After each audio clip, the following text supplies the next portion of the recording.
काफी लंबे समय तक अविवाहित रहने के बाद आखिरकार दीपक की अरेंज मैरिज निर्मल प्रदेश की रहने वाली फूल कुमारी से तय हो गई। शादी संपन्न होने के बाद दीपक के माता पिता अपने घर वापस लौट गए, लेकिन दीपक एक रात के लिए अपने ससुराल में ही रुक गया।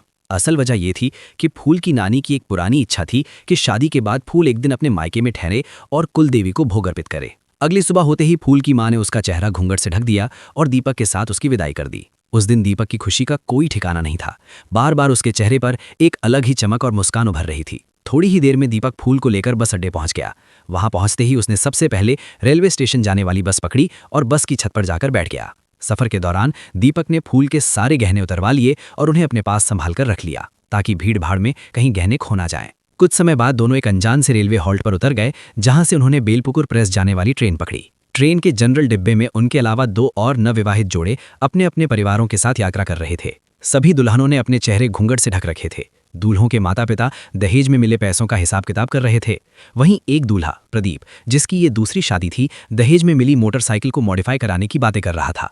बातचीत के दौरान प्रदीप की मां ने दीपक से भी पूछ लिया कि उसे दहेज में क्या मिला है। इस सवाल पर दीपक चुप रह गया। दीपक की खामोशी देखकर प्रदीप के माता पिता ने अंदाजा लगा लिया कि जरूर दीपक में ही कोई कमी होगी। तभी फूल के घरवालों ने दहेज में एक चवन्नी तक नहीं थी। ये सुनकर दीपक का खून खौल उठा, लेकिन उसने किसी तरह खुद को संभाल लिया और गुस्से को पी गया। देर रात जब ट्रेन रुकने से दीपक की नींद खुली तो मूर्ति स्टेशन उसकी आंखों के सामने था। बिना देर किए वो फूल को लेकर ट्रेन से उतरा और जल्दी जल्दी बस अड्डे की तरफ भागा। सूरजमुखी गांव जाने वाली आखिरी बस पकड़कर दोनों अपनी मंजिल की ओर निकल पड़े।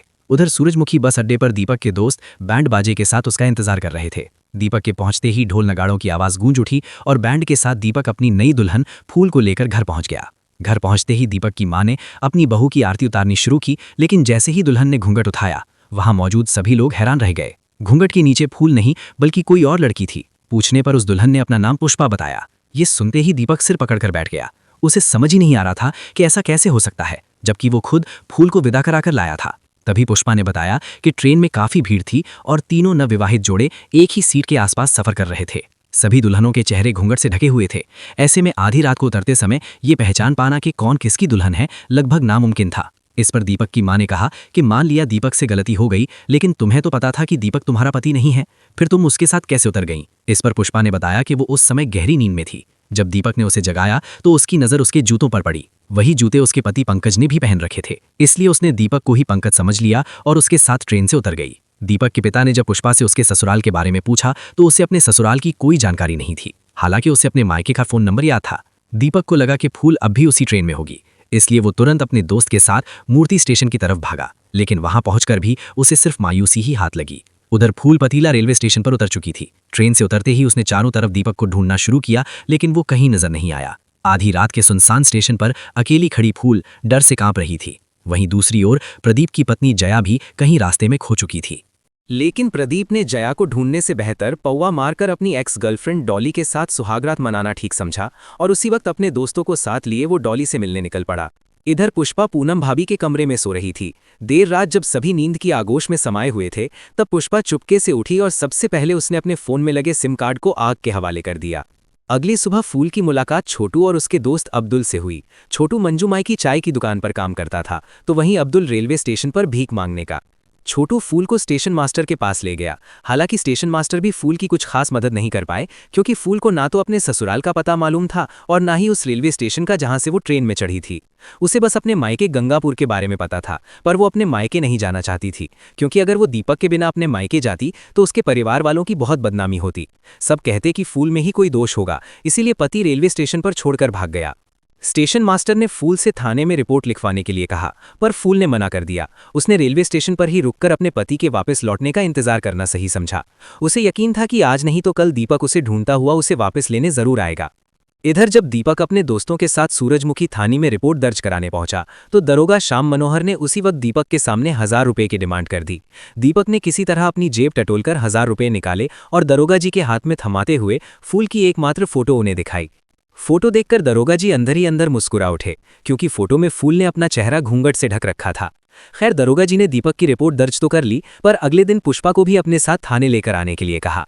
थाने में रिपोर्ट दर्ज करवाकर जब दीपक अपने घर पहुंचा तो उसे अपने भतीजे बबलू से पता चला कि पुष्पा भी कहीं गायब हो गई है। ये सुनते ही दीपक अपनी मां के पास गया और उनसे पुष्पा के बारे में पूछने लगा।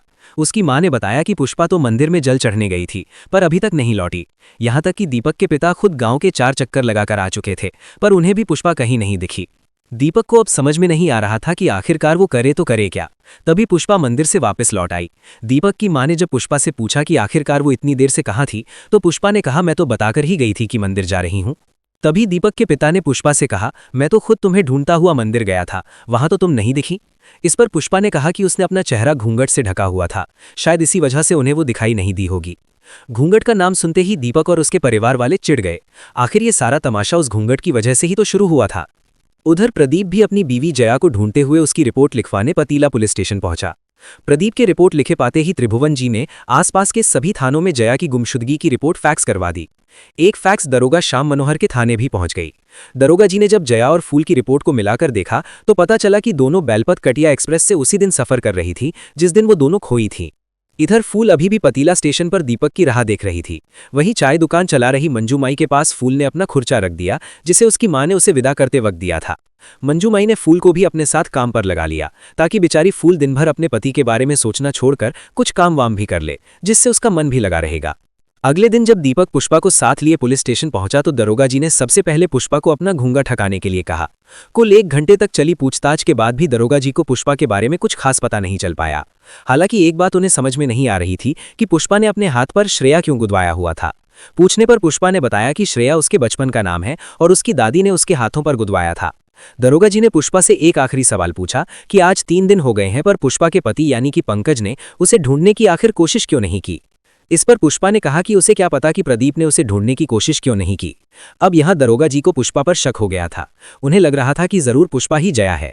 अपने शक को यकीन में बदलने के लिए जब दरोगा जी ने पुष्पा को जया कहकर पुकारा तो वो उसी वक्त पीछे मुड़कर दरोगा जी को देखने लगी। हालांकि पुष्पा ने अपना कंगन वापस लेने का बहाना बनाकर उस वक्त तो बात को टाल दिया, पर दरोगा जी का शक अब यकीन में बदल चुका था। बस उनके पास सबूत की कमी थी। उन्होंने उसी वक्त पतीला थाने में त्रिभुवन जी को कॉल लगाया। दरोगा जी ने त्रिभुवन जी से जया की एक फोटो उन्हें फैक्स करने के लिए कहा और खुद हवलदार भूषण को साथ लिए पुष्पा पर नजर रखने लग गए। इधर मंजू माई फूल को अपने साथ अपने घर ले आई। मंजू माई फिलहाल तो सिर्फ अपनी एक बिल्ली के साथ ही रहती थी, लेकिन एक समय था जब उनका भी एक भरा पूरा परिवार हुआ करता था। उस समय भी मंजू माई ही अकेले घर चलाया करती थी और उसका पति दिन भर शराब के नशे में इधर उधर पड़ा रहता था। जब मंजू माई काम खत्म करके घर लौटती तो उसका पति उसे बहुत मारता और कहता कि प्यार करने वालों को मारने का अधिकार होता है। तो एक दिन मंजू माई ने भी हाथ घुमाकर अपने पति के ऊपर अपने अधिकार का इस्तेमाल कर लिया और घर के सभी निकम्मे सदस्यों को बाहर का रास्ता दिखा डाला। मंजू माई ने फूल से कहा, देखो फूल, अकेले रहकर खुश रहना काफी मुश्किल होता है, लेकिन एक बार तुमने अगर अकेले रहकर खुश रहना सीख लिया तो तुम्हें इस दुनिया में कोई भी इंसान दुख नहीं दे सकता। एक दिन पुष्पा ने पूनम के पति श्रवण का स्केच देखा जिसे खुद पूनम ने ही बनाया था। दरअसल पूनम आगे चलकर एक स्केच आर्टिस्ट बनना चाहती थी, पर समय से पहले ही उसके घर वालों ने उसके हाथ पीले कर दिए। उसी रात जब सब सो रहे थे तब पुष्पा अपना सामान एक झोले में लादकर चुपचाप कहीं जाने के लिए निकलने लगी। तभी शराब के नशे में धूत दीपक अपने घर लौटा और आते ही बेहोश होकर बाहर ही गिर पड़ा। पुष्पा ने किसी तरह दीपक को संभाला और उसे उठाकर उसके कमरे में ले गई। दीपक के हाथ में मौजूद फूल की तस्वीर को देखकर पुष्पा समझ गई कि दीपक किस दुख से गुजर रहा है। उसने उसी वक्त अपना जाना कैंसिल किया और पूनम के कमरे में जाकर सो गई। अगली सुबह जब पीतल थाने से दरोगा जी को जया की तस्वीर मिली तो उनकी खुशी का कोई ठिकाना ही ना रहा। वो तुरंत हवलदार भूषण और लेडी कांस्टेबल बेला जी को लेकर पुष्पा यानी कि जया को गिरफ्तार करने दीपक के घर पहुंच गए। वहां पहुंचकर सबसे पहले दरोगा जी ने जया के हाथ पर बने श्रेया को अपनी उंगलियों से घिसा। उनके घिसते ही श्रेया जया में बदल गई। फिर उन्होंने दीपक और वहां मौजूद सभी लोगों को जया की असलियत बताते हुए कहा, जया जी ने हम सभी को जो अपनी कहानी सुनाई थी उसके सारे किरदार काल्पनिक हैं, जिसका वास्तविकता से कोई लेना देना नहीं है। ना ही कोई पुष्पा है और ना ही कोई पंकज। दरअसल पुष्पा ही जया है और उसके पति का नाम प्रदीप है।